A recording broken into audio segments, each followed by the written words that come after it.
Bonjour à tous, ravi de vous retrouver pour votre édition régionale. Dans les titres, ce vendredi 31 janvier, suite et fin de notre série Portrait de candidats aux élections municipales.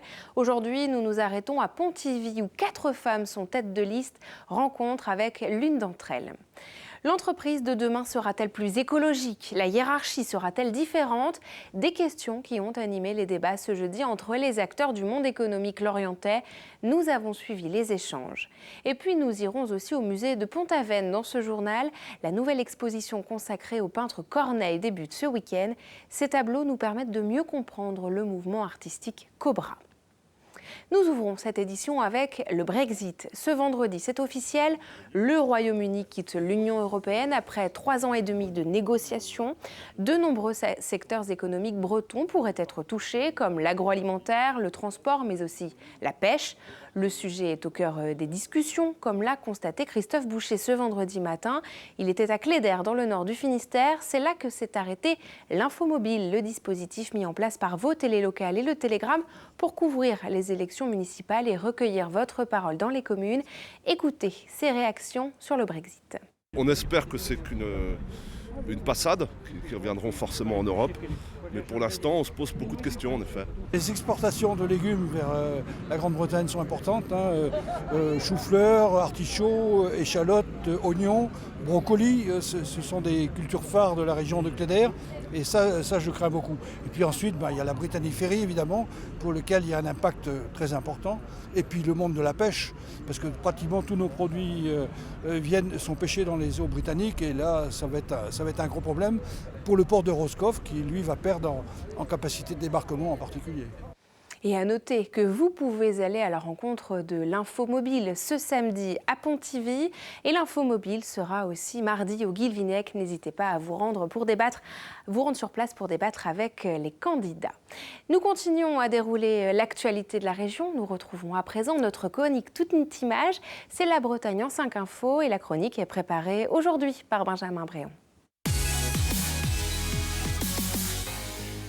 Polémique à Pont-Scorff dans le Morbihan où la police de l'environnement est intervenue au zoo jeudi pour y saisir 50 perroquets gris du Gabon que l'association Rewild entendait remettre dans leur milieu naturel.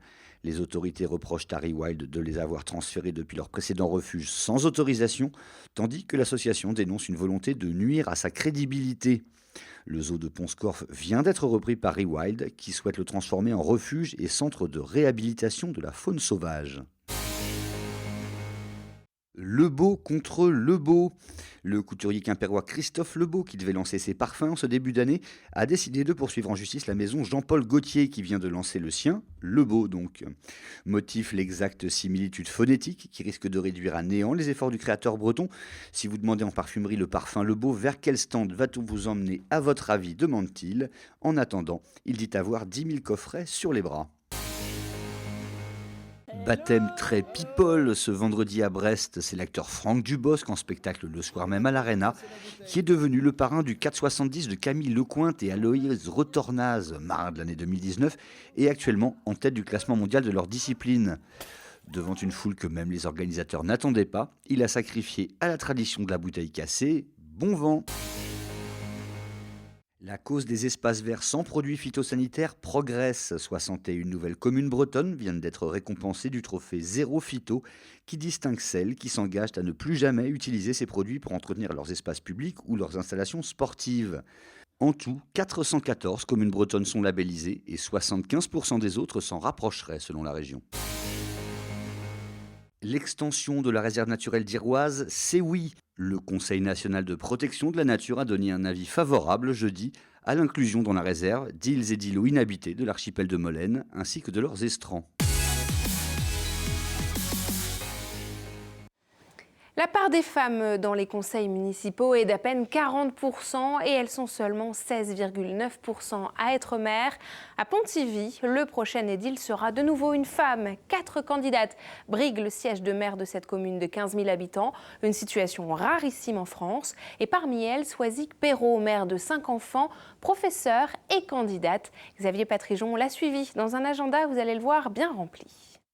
À Pontivy, aucun homme candidat pour les municipales 2020, mais 4 femmes. Cette particularité attire les regards sur la commune et sur ses candidates. Pontivy, elle doit savoir se vendre à l'extérieur, rayonner. Et là, d'avoir 4 candidates, c'est aussi un moyen de rayonner vers l'extérieur. Et je pense que les Pontiviens en sont fiers, oui. J'espère que ça va mobiliser encore plus.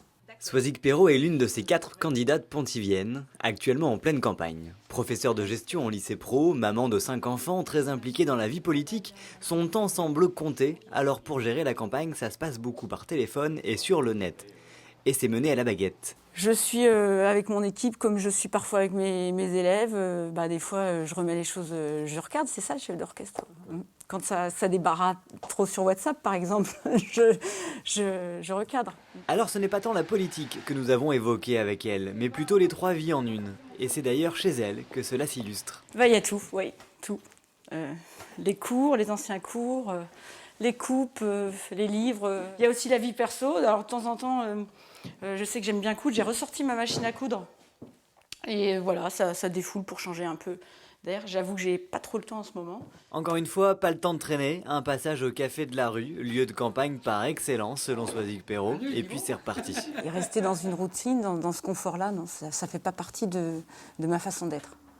Effectivement, c'est compliqué parce que il faut gérer tout. Après, je suis bien entourée. Avec les 3 autres candidates pontiviennes, elles se disputeront la mairie de Pontivy en mars. D'ici là, place au porte-à-porte et à la fin des travaux du local de campagne. Inauguration prévue ce week-end. Comment imaginez-vous l'entreprise de demain? Une question importante à laquelle ont tenté de répondre ce jeudi à Lorient une centaine d'acteurs économiques. Le sens du travail, la place de l'environnement sont revenus dans les débats. Un reportage de Karine Chevrolier. Dans les locaux de la coloc, ça phosphore.